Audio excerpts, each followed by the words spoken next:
Born Charles Spencer Chaplin in London, England, on April 16, 1889, Chaplin's rise to fame is a true rags-to-riches story. His father, a notorious drinker, abandoned Chaplin, his mother, and his older half-brother, Sydney, not long after Chaplin's birth. That left Chaplin and his brother in the hands of their mother, a vaudevillian and music hall singer.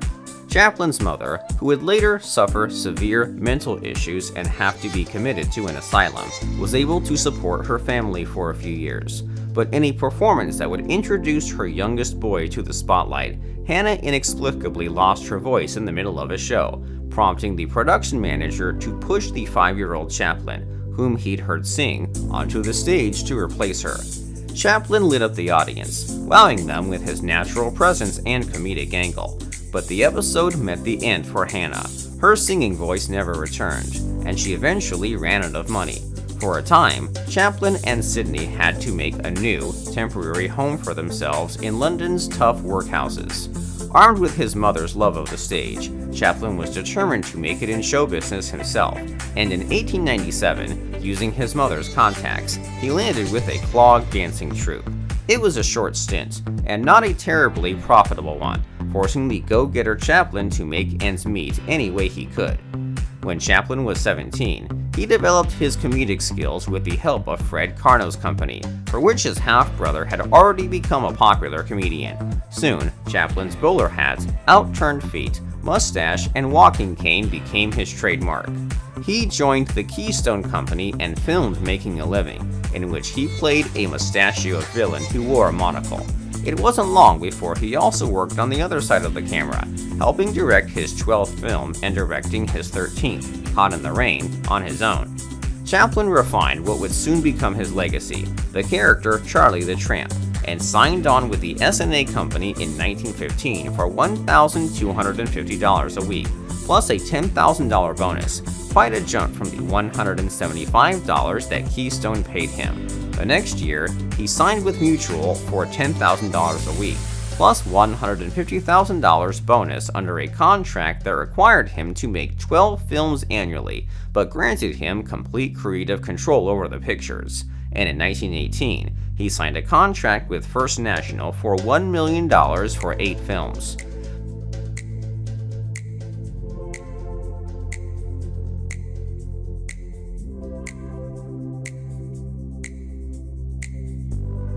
During the 1920s, Chaplin's career blossomed even more. During the decade, he made some landmark films, including The Kid, 1921, The Pilgrim, 1923, A Woman in Paris, 1923, The Gold Rush, 1925, a movie Chaplin would later say he wanted to be remembered by, and The Circus, 1928. A masterful silent film actor and pantomimist who could elicit both laughter and tears from his audiences, Chaplin resisted the arrival of sound in movies.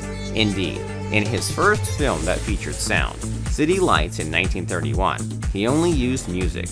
His first true sound film was 1940's The Great Dictator, in which he mocked fascism.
Chaplin married twice more, both times to teenage girls. His fourth wife, Una O'Neill, who was 18 when she married the 54-year-old actor, was the daughter of playwright Eugene O'Neill. Though he had lived in the United States for 42 years, Chaplin never became a U.S. citizen. A vocal pacifist, Chaplin was accused of communist ties, which he denied. Nevertheless, in 1952, immigration officials prevented Chaplin and his wife from re-entering the United States after a foreign tour. The couple did not return to the United States for 20 years. Instead, they settled in Switzerland with their 8 children. Chaplin returned to America in 1972 to accept a special Academy Award for the incalculable effect he has had on making motion pictures the art for and of this century. He was knighted Sir Charles Spencer Chaplin in 1975.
In the early morning hours of December 25, 1977, Chaplin died at his home in Coursier-sur-Vevey, Vaud, Switzerland.